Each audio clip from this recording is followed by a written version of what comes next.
Fala, minha galera, SOS História, Professor Pedro Ricciolo com mais um vídeo no YouTube aqui para vocês. E hoje, se você quiser saber tudo sobre invasões holandesas, fica comigo até o final desse vídeo, porque eu te garanto que as suas dúvidas hoje acabam, as suas dúvidas chegam ao fim hoje. Porque, né, moleque? SOS História, né? Eu te socorro, moleque, me respeita! Mas antes de tudo, antes de começar esse vídeo maravilhoso, vamos soltar aquela vinhetinha, produção, que eu adoro, que eu me amarro.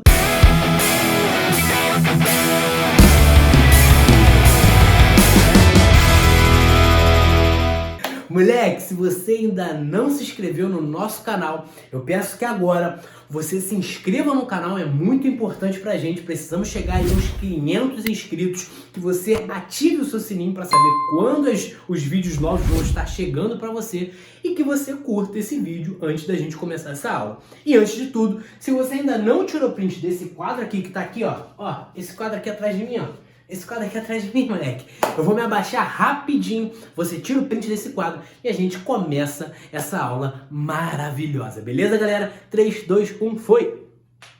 As invasões holandesas são fruto de muita história. De uma história que começa antes da invasão da Bahia, muito antes, e que está muito ligada com o assunto de União Ibérica. E para que a gente entenda por que as invasões holandesas ocorrem, é importante que a gente entenda a Guerra dos Países Baixos. Os Países Baixos, que são diversas províncias unificadas ali, ficavam sob domínio da Espanha, que a partir de 1556 vai ser dominada por Filipe II. Filipe II, que era filho de Carlos V, que era ali da dinastia dos Habsburgos, era o imperador do Sacro Império Romano Germânico. E quando assume o poder, vai adotar uma política muito diferente com relação aos Países Baixos, comparado com seu pai. Por quê? Porque nos Países Baixos nós temos cada vez mais a proliferação do cristianismo, do calvinismo, do protestantismo, né? Cristianismo não é o termo mais adequado, porque catolicismo também é cristão, mas do protestantismo ali, com a proliferação do calvinismo. E Filipe II não aceita. Filipe II, como um católico fervoroso, é extremamente intolerante e vai adotar posturas muito intolerantes, tirando administradores que dominavam essas regiões e colocando administradores espanhóis nas regiões. E, obviamente, os Países Baixos não aceitam, se posicionam contra isso e dão início à Guerra dos Países Baixos com a união ali de 17 províncias contra a Espanha, contra Filipe II. Até que, no meio da guerra, os países ali das províncias do sul começam a perceber que talvez os seus interesses fossem ameaçados com essa guerra. Muitos burgueses, muitos comerciantes ficam com medo dos reflexos dessa guerra e preferem sair da guerra. Só que as províncias do norte não. As províncias do norte permanecem, se unificam e formam a União de Utrecht em 1581.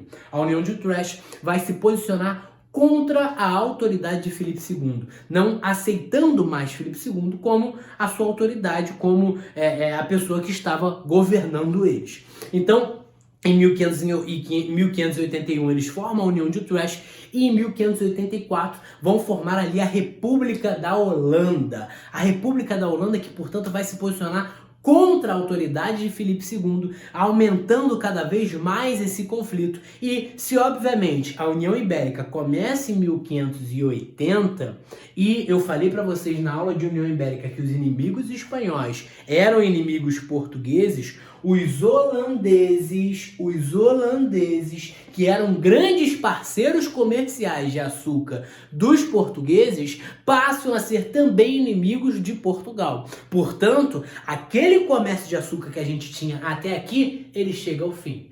Os holandeses não podem mais fazer comércio com os portugueses. E, obviamente, os dois lados perdem. Tanto Portugal, que perde um grande parceiro comercial de açúcar, porque comprava açúcar em monopólio do Brasil, vendia para os holandeses, que faziam um refino e a distribuição do açúcar no mercado europeu.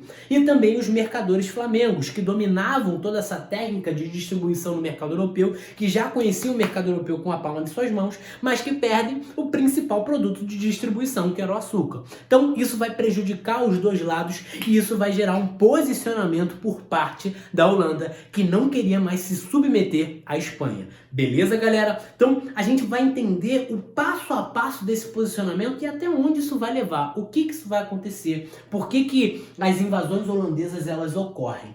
Então, a partir do momento em que a Holanda se forma e se torna inimiga espanhola, o reconhecimento da independência vem muito depois, só no meado do século XVII, muito mais para frente.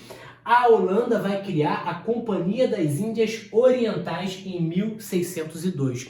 E a Companhia das Índias Orientais, ela quer atuar... Fala pra mim, seu brabo, fala, eu vou deixar tu falar. Ela quer atuar no Oriente, né, moleque? Quer atuar no Oriente. Mas quer atuar fazendo o quê, professor? Ela quer quebrar o monopólio estabelecido por Portugal e Espanha nessas regiões. Ela quer atuar nessa região se tornando um concorrente ali de Portugal e Espanha e aumentando cada vez mais o seu comércio e tendo outro tipo de mercado, que até então não era um mercado tão visado, não era um mercado tão forte para os holandeses. Então os holandeses criam uma companhia para atuar nessa área, para quebrar o monopólio com os portugueses, o monopólio dos portugueses e dos espanhóis, e obviamente isso vai gerar uma insatisfação por parte de Portugal e da Espanha também. Em 1605, a Holanda vai atacar pela primeira vez a Bahia, em 1605.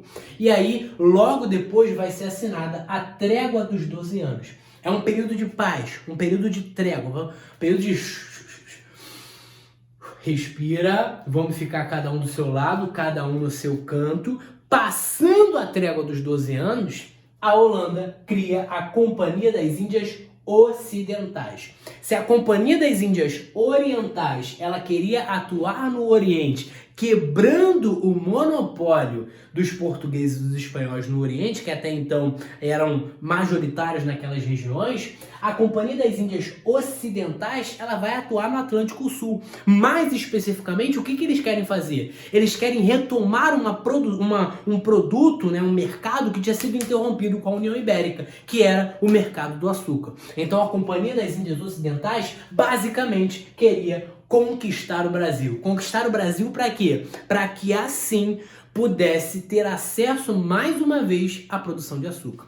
Eu falei para vocês que eles invadem a Bahia em 1605, são expulsos e tentam mais uma vez invadir a Bahia em 1624. Talvez você esteja se perguntando, professor, por que a Bahia? A Bahia era o cérebro da colônia, basicamente. Eu tenho o estado do Maranhão, mas eu tenho o estado do Brasil muito mais forte, que tinha a capital na Bahia, Salvador. Então, era de interesse para eles atacar o cérebro da colônia. Atacam o cérebro da colônia em 1624, beleza? Atacam em 1624 a Bahia, e o historiador Charles Boxer, ele vai falar que naquele momento, não tinha branco, não tinha índio, não tinha mestiço que não procurasse um lugar seguro para se refugiar. Não assumem ali uma postura de resistência, todos têm muito medo. E a resistência na Bahia vai ser liderada pelo bispo Dom Marcos Teixeira. O bispo Dom Marcos Teixeira que vai incentivar a resistência com um discurso teológico, com um discurso de vamos lutar contra esses hereges protestantes. Eu já falei para vocês que ali na Holanda o protestantismo, o calvinismo estava cada vez mais forte. Então o discurso de Dom Marcos Teixeira, que era católico, vai ser vamos lutar contra esses hereges protestantes para tentar expulsá-los aqui da nossa região. E aí, galera, Portugal e Espanha, obviamente, vão interferir, vão se meter, vão mandar mais de 12 mil homens para cá com a chamada Jornada dos Vassalos. Era uma frota luso-espanhola que vai ser a responsável por expulsar os holandeses da região da Bahia em 1625. Então, eita, quase que não sai! Percebe que essa incursão aqui na Bahia dura um ano. Depois que eles são expulsos, eles até tentam atacar a Bahia novamente em 1627, mas com uma frota um pouco menor ali em 1627 e são expulsos logo. É aí que um cara chamado Pitt Heyn vai saquear uma frota espanhola carregada de ouro. E essa frota espanhola carregada de ouro vai possibilitar e dar dinheiro para a Holanda para uma nova invasão.